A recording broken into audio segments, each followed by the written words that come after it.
Alam nyo, sa likod ng bawat bayani, laging may kwento ng tapang.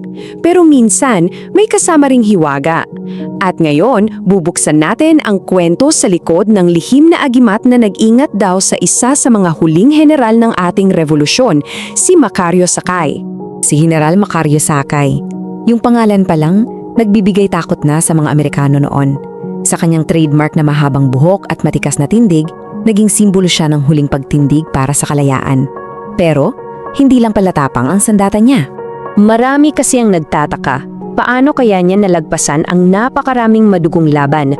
Paano siya nakaligtas sa mga sitwasyong parang wala ng kawalan? Well, dito na papasok yung tanong na sasagutin natin ngayon. Ano ba talaga ang lihim na proteksyon niya?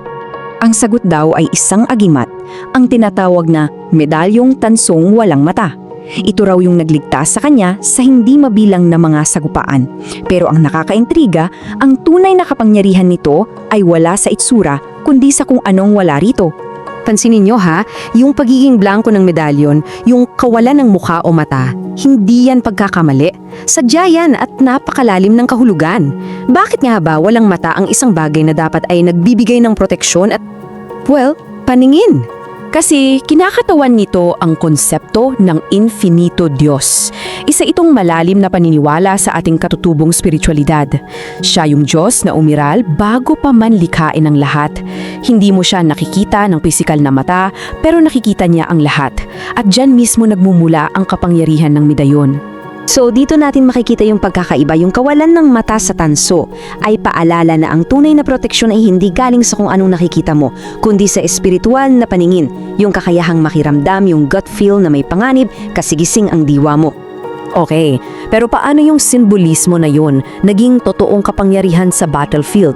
Paano to gumana para kay Sakay sa gitna ng putukan at digmaan?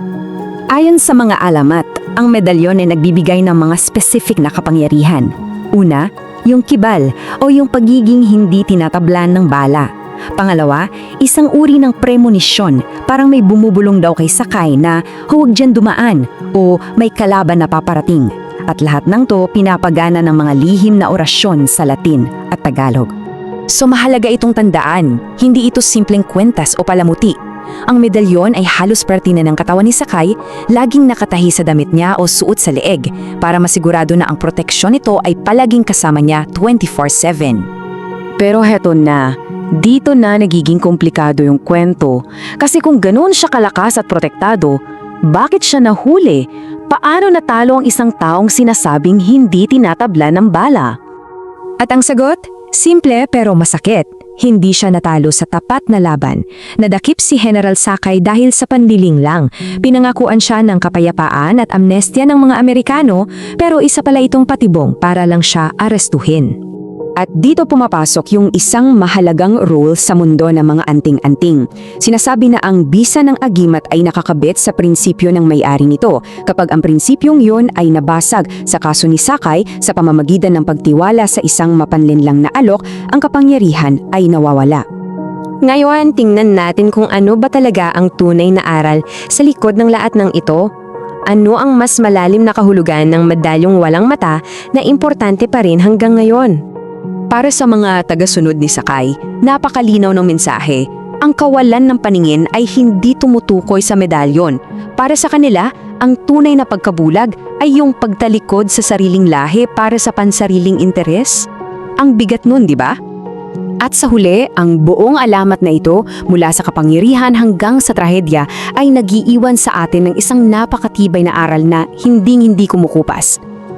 At ito yun, ang pinakamalakas na proteksyon, ang pinakamabisang agimat na pwedeng taglayin ng kahit sino sa atin ay ang paninindigan sa ating mga prinsipyo.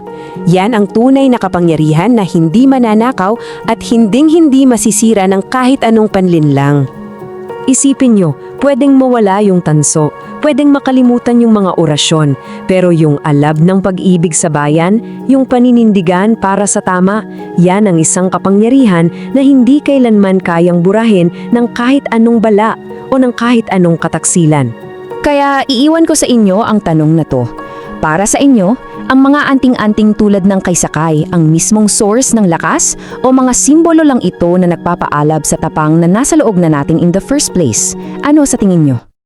Kung nagustuhan mo ang kwentong ito, huwag kalimutang i-like ang video, mag-subscribe at i-on ang notification bell para sa iba pang alamat at kwentong bayan. I-share mo rin ito para mas marami pang Pilipino ang makaalala ng kagandahan ng ating mga kwento.